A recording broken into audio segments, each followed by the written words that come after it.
Hey guys, நான் தான் நிலேஷ் மாருதி. ஹிஸ்ட்ரியில் சாப்டர் 3 கிளாஸ் 9கோட ஹிஸ்ட்ரி புக்கில் Nazism and the rise of Hitler start பண்ணுறோம் ஃப்ரெண்ட்ஸ். ஸோ இப்போ இது வந்து டேரெக்டாக என்ன நடந்ததுன்னு போகிறதுக்கு பதிலாக இது ஒரு ஸ்டோரி வடிவத்தில் எடுத்துகிட்டு வந்திருக்காங்க. இங்கேருந்து இது வரைக்கும் ஒரு ஸ்டோரி மாதிரி கூப்பிட்டு போயிருக்காங்க. ஸோ நான் உங்கள்கிட்ட இந்த கதை எக்ஸ்பிளைன் பண்ணுறேன். ஸோ 1945 ஸ்ப்ரிங்கில், அதாவது சம்மர் லீவுக்கு ஒரு ஃபியூ மந்த்ஸ் முன்னாடி ஹெல்முத்துன்னு ஒரு ஜெர்மன் பாய் வந்து பெட்டில் தூங்கிட்டு இருக்கும்போது அவங்க அம்மா அப்பா வந்து இது மாதிரி பேசிகிட்டு இருந்தாங்க. அவங்க அப்பா வந்து ஒரு டாக்டர், சக்ஸஸ்ஃபுல்லான டாக்டர்.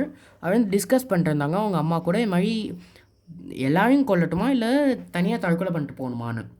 அவங்க ஃபாதர் வந்து என்ன சொன்னாருன்னா, இது மாதிரி allies will do to us what we did to the crippled and the ஜூஸ்ன்னு சொல்கிறாரு. ஸோ அடுத்த நாளே வந்து ஹெல்முத்தும் அவங்க சிப்ளிங்ஸையும் வந்து கூப்பிட்டு போய் அவங்க ஃபாதர் போயிருக்காரு. காட்டுக்கு கூட்டிகிட்டு போய் இது மாதிரி எல்லோரும் சந்தோஷமாக பாட்டு பாடிக்கிட்டே இருந்தாங்க. அதுக்கப்புறம் ஹெல்முத்தோட அப்பா வந்து தற்கொலை பண்ணிக்கிட்டார். அதாவது ரிவால்வர் எடுத்து மண்டையை சுட்டுட்டார். ஹெல்முத்துக்கு இன்னும் ஞாபகம் இருக்கும், அவங்க அப்பாவோட ரத்தக்கரையோடு இருக்கிற யூனிஃபார்மாக அவங்க அம்மா வந்து பற்ற வைக்கிறது. இதை பார்த்து இதை கேட்டதெல்லாம் அவன் ஷாக் ஆனதில் அடுத்த 9 வருஷத்துக்கும் வீட்டில் சாப்பிடலையாம். ஏன்னா அவங்க அம்மா வந்து இது மாதிரி சோத்தில் விஷத்தை கலந்துருவாங்கன்னு. ஸோ இப்போ பேசிக்காக என்னன்னா, ஹெல்முத்தோட அப்பா வந்து ஒரு நாட்சி ஃபிசிசிஸ்ட். அவர் வந்து என்ன பண்ணியிருக்காருன்னா, அந்த கான்சன்ட்ரேஷன் கேம்ப்ஸ், அந்த நாட்சிசம், அந்த ஜூயிஷ் கில்லிங்ஸ்க்கு சப்போர்ட் பண்ணியிருக்காரு. ஹெல்முத்துக்கு அது புரியல. ஆனால் வந்து அவங்க இப்போது என்ன சொல்ல வராங்கன்னா, நம்ம எல்லாருக்கும் ஹிட்லரை பற்றி கொஞ்சம் தெரியும், ஆனால் அதை பார்க்க போகிறோம். ஸோ ஜூஸை கொண்டிருப்பாருன்னு நினைப்பீங்க. ஆனால் நாசிசமாக ஒரு ஒத்த ஜூ இல்லை, 8 ஜூ இல்லை, மோர் தென் 6 மில்லியன் ஜூஸை பிளான் பண்ணி இப்போ பக்காவாக எக்ஸிக்யூட் பண்ணி கொண்டு இருக்காரு. ஸோ மே 1945 ஜெர்மனி வந்து அலைஸ்ட்டை சரண்டர் ஆச்சு வேர்ல்டு வார் 2வோட யூரோப்பியன் தேட்டரை எண்ட் பண்ணுறதுக்கு. இது வரும்னு நினச்சிக்கிட்டே ஹிட்லரும் கியோபெல்ஸ் அவரோட ப்ரொபகண்டா மினிஸ்டரும் சூசைட் பண்ணிட்டாங்க ஏப்ரல்லையே. ஸோ வார் எண்டிங்கில் ஒரு இன்டர்நேஷ்னல் மிலிட்ரி ட்ரிபியூனல், அதாவது கோர்ட் மாதிரி மேக் ஷிஃப்ட் கோர்ட், ஃப்ரெஞ்ச் ரெவல்யூஷனில் எக்ஸ்பிளைன் பண்ணியிருப்பேன் பாருங்கள், நுரம்பர்கில் செட் பண்ணாங்க. இது மாதிரி நாட்சி வார் கிரிமினல்ஸை இது மாதிரி இது பண்ணுறதுக்காக, ட்ரையல் பண்ணுறதுக்காக, for crimes against peace, for war crimes and crimes against humanity. So ஜெர்மனியோட காண்டக்டை வந்து இது மாதிரி தட்டி கேட்கறதுக்காக கேட்டிருக்காங்க.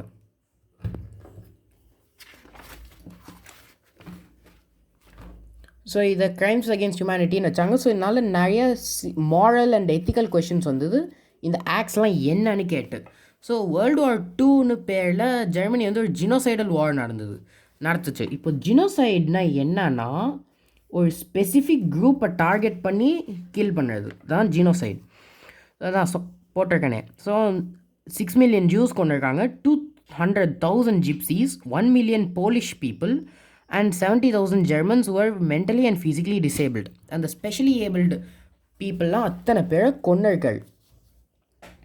ஸோ அவங்க நுரம்பர்க் ட்ரிபியூனலில் இது மாதிரி 11 லீடிங் நாட்ஸிஸை தான் பனிஷ் பண்ணாங்களே தவிர்த்து நிறைய பேர் இம்ப்ரிசன் பண்ணாங்க, நிறைய பேர் எஸ்கேப் ஆகிட்டாங்க. ஸோ நாட்ஸிஸ் வந்து என்ன பண்ணாங்க, கேஸ் பண்ணிட்டாங்க ஆஷ்விட்ஸ் மாதிரி இடத்துல.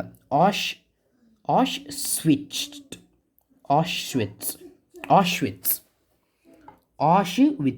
மாதிரி நிறைய பேர். இப்போ இந்த கேஸிங் வந்து என்ன பேசிக்காக என்னன்னா, அந்த ஜூஸ் அந்த பிரிஸ்னஸை ஒரு ரெஸ்ட் ரூமுக்கு கூப்பிட்டு போவாங்க.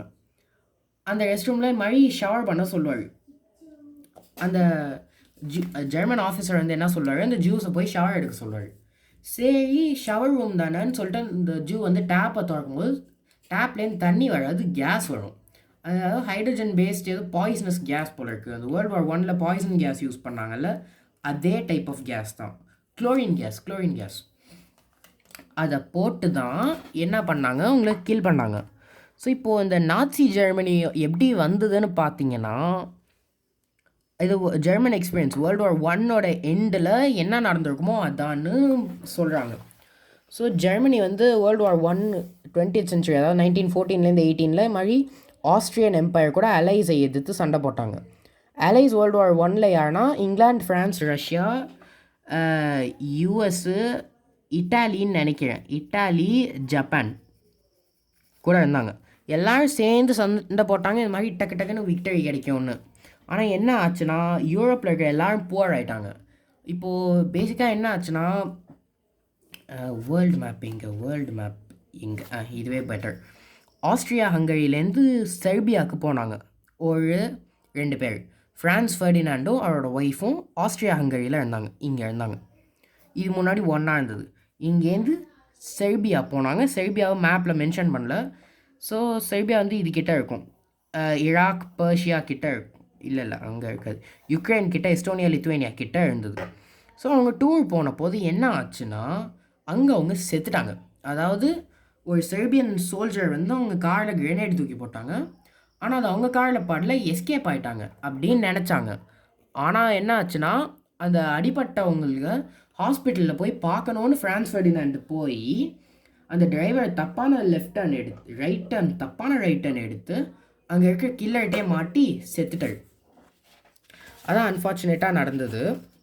ஸோ அதனால நிறைய பிரச்சனையாகி வேர்ல்டு வார் 1 ஸ்டார்ட் ஆச்சு.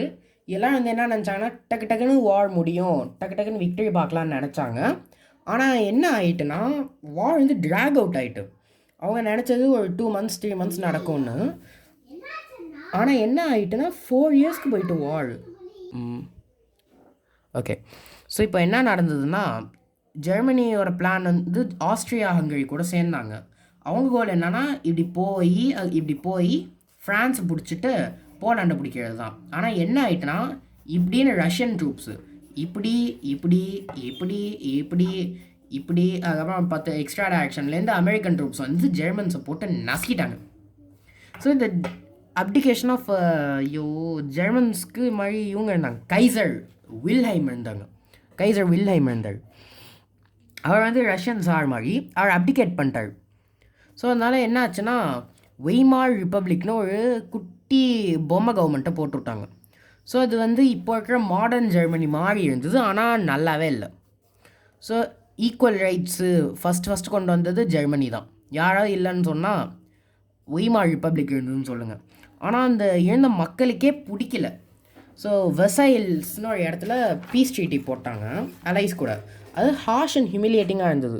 ஸோ ஜெர்மனிக்கு என்ன ஆச்சுன்னா, அவங்க ஓவர்சீஸ் காலனிலாம் போயிட்டு, அதாவது அந்த ஆஃப்ரிக்கா ஏஷியாவில் இருந்த ஃபுட் ஹோல்டெல்லாம் போயிட்டு, அந்த பாப்புலேஷன் இருக்க 1/10 ஆஃப் த பீப்புள் ஜெர்மன்ஸ் கிடையாதுன்ட்டாங்க. அதுக்கப்புறம் அதோட டெரிட்டரிஸில் 13% அவங்க அயனு அண்ட் கோலை ஃப்ரான்ஸ், போலாண்ட், டென்மார்க், லித்துவேனியாட்ட சரண்டர் பண்ணிட்டாங்க. அலைட் பவர்ஸ் வந்து ஜெர்மனியை டீமிலிட்டரைஸ் பண்ணிட்டாங்க. அதாவது ஜெர்மன் சோல்ஜர்ஸ் வந்து 100,000, அதாவது 1,00,000 சோல்ஜர்ஸ்க்கு மேலே 10,00,000 சோல்ஜர்ஸ்க்கு மேலே இருக்கக்கூடாதுன்னு சொல்லிட்டாங்க. ஸோ இந்த வார் கில்ட் கிளாஸ்னு ஏதோ ஒன்று இருந்ததுனால அலைட் கண்ட்ரீஸ்க்கு என்ன டேமேஜ் நடந்ததோ அதுக்கெலாம் ஜெர்மனி தான் காசு கட்டணுன்ட்டாங்க. ஸோ அதனால் ஒரு 6 பில்லியன் பவுண்ட்ஸ் கட்டணுன்னு சொன்னாங்க. அலைட் ஆர்மிஸும் வந்து ரைன்லேண்டுன்னு ஒன்றத்தை பிடிச்சி வச்சுட்டாங்க 1920s. நிறைய ஜெர்மன்ஸ் வந்து என்ன பண்ணாங்க, வெய்மார் ரிப்பப்ளிக்னால தான் இந்த தப்பு, வெய்மார் ரிப்பப்ளிக்கை அடித்து போட்டு உடைங்கன்னு சொன்னது தான் அவங்க சொன்னாங்க. ஸோ இப்போது வார்னால டெவஸ்டேட்டிங் இம்பேக்ட் நடந்தது, சைக்காலஜிக்கலியும் ஃபைனான்ஷியலாகவும். இப்போ முன்னாடிலாம் யூரோப்லேருந்து தான் கடன் கொடுப்பாங்க, ஆனால் இப்போ வந்து கடன் வாங்கி வாழ்கிற மாதிரி ஆகிட்டாங்க. ஆனால் வெய்மார் ரிப்பப்ளிக் வந்து கைசர் வில்லைம் பண்ண தப்புக்கு மாதிரி காசு கொடுக்குற மாதிரி ஆகிட்டு. ஸோ அந்த வார் கில்ட்டும் அந்த நேஷ்னல் ஹியூமிலியேஷனும் வந்து சஃபர் பண்ணுச்சு வெய்மார் ரிப்பப்ளிக். அதை க்ரிப்பிள் பண்ணிட்டாங்க, இந்த மாதிரி காம்பன்சேஷன் பே பண்ணுறேன்னு பேரில். ஸோ அந்த வெய்மார் ரிப்பப்ளிக்கை சப்போர்ட் பண்ண சோஷியலிஸ்ட், கேத்தலிக்ஸ் அண்ட் டெமோக்ராட்ஸை அட்டாக் பண்ணிட்டாங்க. அவங்கள நவம்பர் கிரிமினல்ஸ்னு சொல்லி நக்கல் அடித்தாங்க. ஸோ இதனால தான் 1930s ஒரு ரேடிகலைசேஷன் வேணும்னு சொல்லி நேஷ்னல் சோஷியலிசம் கொண்டு வந்தாங்க. ஆர் இன் அதர் வேர்ட்ஸ் நாட்சியிசமை கொண்டு வந்தாங்க. ஸோ இப்போது ஃபஸ்ட்டு வேர்ல்டு வாரோட எண்டிங்கில் என்ன ஆச்சுன்னா, சிவிலியன்ஸை விட சோல்ஜர்ஸ் தான் முக்கியம்னு வச்சாங்க.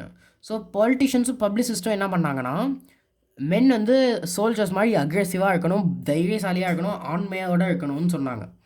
ஸோ மீடியா வந்து என்ன சொன்னாங்கன்னா, ட்ரென்ச் லைஃப் வந்து சூப்பரான விஷயம்னு சொல்லிட்டு இருந்தாங்க. ஆனால் ட்ரென்ச் லைஃப் வந்து என்னன்னா, சோல்ஜர்ஸ் வந்து ராட்ஸ் கூட மாட்டிக்கிட்டு அந்த ட்ரென்ச்சில் இருந்தாங்க. குளோரின் கேஸ் அப்பப்போ வந்தது, எனிமி ஷெல்லிங் நடந்தது, அவங்க ஃப்ரெண்ட்ஸ் வந்து டக்குன்னு செத்தாங்க. இன்றைக்கி ஒருத்தன் பெஸ்ட் ஃப்ரெண்டாக இருப்பாங்க, அடுத்த நாளே அவன் செத்து போயிடுவான், இல்லை அடுத்த நிமிஷமே செத்து போயிடுவான்னு. ஸோ இந்த பாப்புலர் சப்போர்ட் வந்து டிக்டேட்டர்ஷிப்ஸ்க்கு சப்போர்ட் வாழ ஆரம்பிச்சிது. கன்சர்வேட்டிவ் டிக்டேட்டர்ஷிப்ஸ், கம்ப்ளீட்லி ரேடிக்கல் இல்லை, லிபரலும் இல்லை. ஒரு மிடில் கிரவுண்டோட இருக்கிற டிக்டேட்டர்ஷிப், ஐடியல் டிக்டேட்டர்ஷிப்ஸ் கூட வந்து ரீசெண்டாக வந்தது.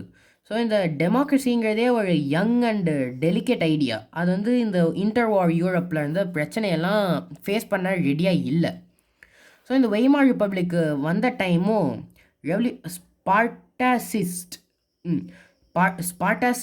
ஸ்பார்டாசிஸ்ட் லீகும் எஸ்டாப்ளிஷ் ஆன டைமும் ஒன்றா இருந்தது. அவங்க வந்து என்ன பண்ணாங்கன்னா, அந்த பேட்டர்ன் ஆஃப் போல்ஷெவிக் ரெவல்யூஷன் இன் ரஷ்யாவில் ஸ்டார்ட் பண்ணாங்க. ஸோ இதில் ஒர்க்கர்ஸும் சேலர்ஸும் நிறைய சிட்டிஸில் எஸ்டாப்ளிஷ் ஆயிருந்தாங்க. அடுத்த வீடியோவில் பார்ப்போம் ஃப்ரெண்ட்ஸ். see you.